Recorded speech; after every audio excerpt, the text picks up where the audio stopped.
Hello friends, welcome to Jayanthi சமையல். இன்றைக்கி நம்ம சமையலில் மீதமான சப்பாத்தியை வச்சு ஒரு நூடுல் தாங்க செய்ய போகிறோம். இந்த நூடுல்ஸில் பார்த்திங்கன்னா நம்ம காய்கறி சேர்த்துருக்கோம், முட்டை சேர்த்துக்கோம். ரொம்ப அருமையான டேஸ்ட்டில் குழந்தைங்களாம் ரொம்ப விரும்பி சாப்பிடுவாங்க. இப்போ ஈவினிங் ஸ்நாக்ஸாகவும் செய்யலாம், பிரேக்ஃபாஸ்ட்டு டின்னர் கூட செய்து சாப்பிட்லாம். இந்த அருமையான நூடுல்ஸு எப்படி செய்யலாங்க பார்க்கலாம் வாங்க. இப்போ நம்மளுக்கு மீதி பெரிய சப்பாத்தி ஒரு 4 சப்பாத்தி எடுத்துக்கலாம்.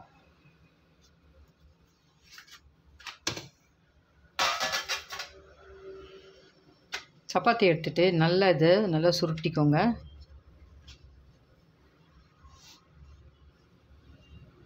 நல்லா டைட்டாக அப்படி சுருட்டிக்கலாம்.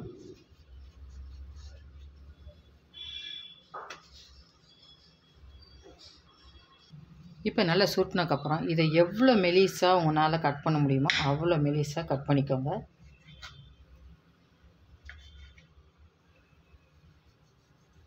இந்த மாதிரி நல்லா கட் பண்ணிக்கலாம்.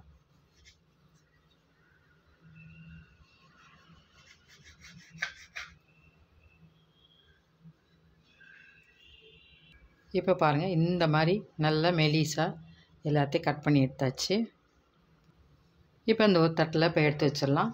அடுத்து நான் குடமிளகா ஒரு பாதியும் ஒரே ஒரு வெங்காயம் கட் பண்ணிக்கிறேன்.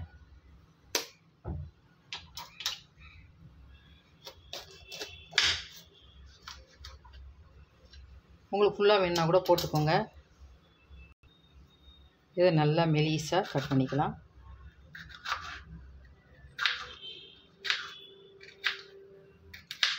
ஏன்னா ரொம்ப திக்காக நீங்கள் கட் பண்ணிங்கன்னா சீக்கிரம் வேகாது. அதனால் நல்ல மெலிசாக கட் பண்ணிக்கோங்க.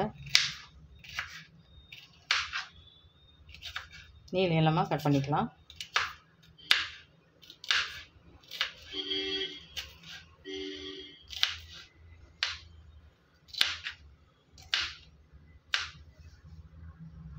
இப்போ குடமிளகா கட் பண்ணியாச்சு. அடுத்து வெங்காயத்தையும் அதே மாதிரி நீளமாக மெலிசாக கட் பண்ணிக்கலாம்.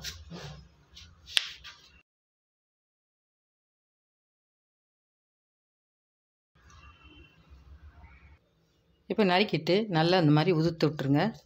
கொஞ்சம் திக்காக இருக்கலாம், இந்த மாதிரி உதுத்து விட்டுடலாம். இப்போ இதோட ஒரு சின்ன சைஸு தக்காளியை அதே மாதிரி பொடியாக நறுக்கிக்கலாம்.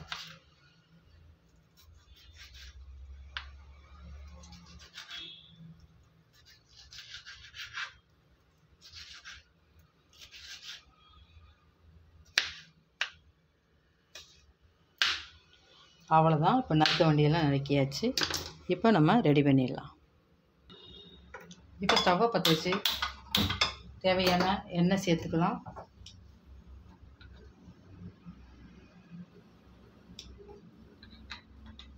ஒரு 2 ஸ்பூன் அளவுக்கு சேர்த்துக்கோங்க. இதில் வெங்காயத்தை சேர்த்துக்கலாம்.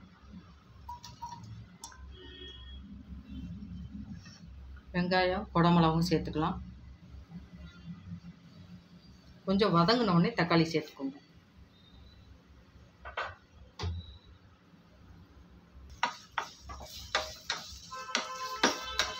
கொஞ்சம் ரொம்ப ப்ரௌனாக வதங்கணும் தேவையில்லை. கொஞ்சம் நல்லா டிரான்ஸ்பரண்ட்டாக ஆகிற வரைக்கும் வதக்கினேன். ஏன்னா கொஞ்சம் இது அரைவேக்காடாக இருந்தால் தான் நல்லாயிருக்கும்.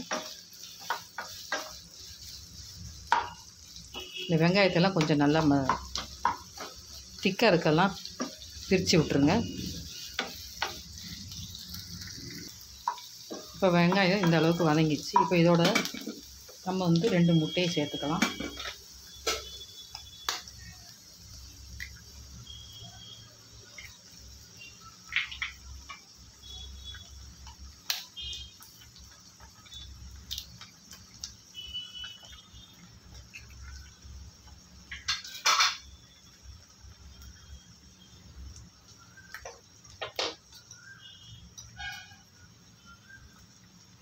கொஞ்சம் உப்பு சேர்த்துக்கோங்க. சேர்த்துட்டு கொஞ்சம் நல்லா கிளறி விட்டுடலாம்.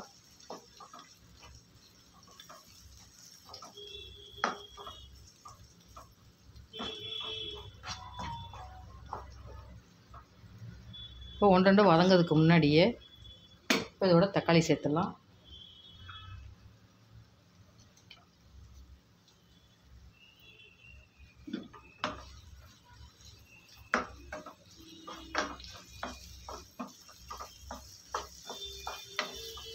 நம்ம சப்பாத்தியில் உப்பு போட்டு பிசைஞ்சிருக்கனால உப்பு கொஞ்சம் கம்மியாகவே சேர்த்துக்கோங்க. இந்த முட்டைக்கு வெங்காயம் அதளவுக்கு மட்டும் நீங்கள் உப்பு சேர்த்துக்கிட்டா போதும்.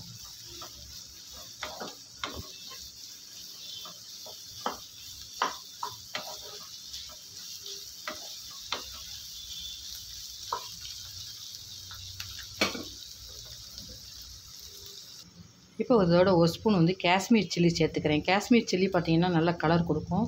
ரொம்ப காரம் இருக்காது, லைட்டாக இருக்கும். அரை ஸ்பூன் கரம் மசாலா சேர்த்துக்கலாம். சேர்த்துட்டு வதக்கி விட்டுருங்க.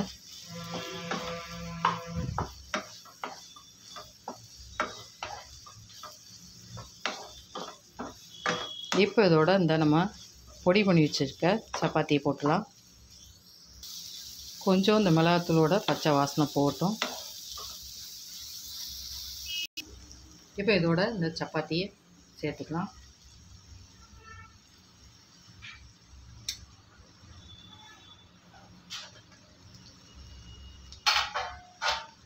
சேர்த்துட்டு நல்லா பிரட்டி விட்ருங்க. இந்த மசாலா எல்லாம் சேர்ந்து வர மாதிரி நல்லா பிரட்டி விட்டுலாம். இப்போ இந்த மாதிரி ஸ்போக் வச்சு பிரட்டி விட்டிங்கன்னா ஈஸியாக இருக்கும்.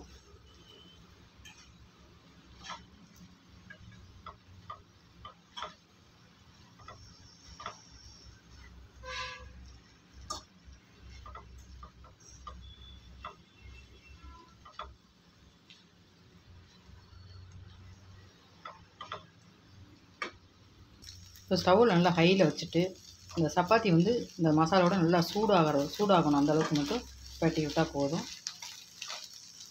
நல்லா இப்போ வந்து மசாலாலாம் நல்லா கலந்து வந்துடுச்சு.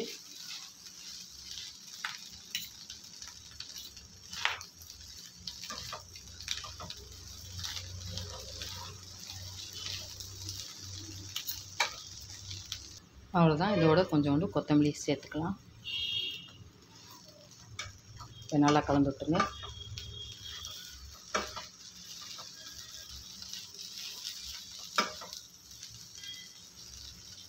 அவ்வளோதான், முடிஞ்சிச்சு. நம்ம ஸ்டவ் ஆஃப் பண்ணலாம்.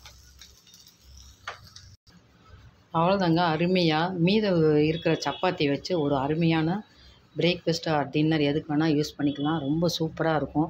நீங்கள் சப்பாத்தி மீதி போச்சுன்னா அது வேஸ்ட் பண்ண யார் சாப்பிட, நீ சாப்பிடு நான் சாப்பிட்ணுன்னு யாரும் சாப்பிட மாட்டாங்களே. இந்த மாதிரி செய்து கொடுங்க. இதுக்காகவே சப்பாத்தியை மீதம் வச்சு நம்ம செய்யணும்னு கேட்பாங்க.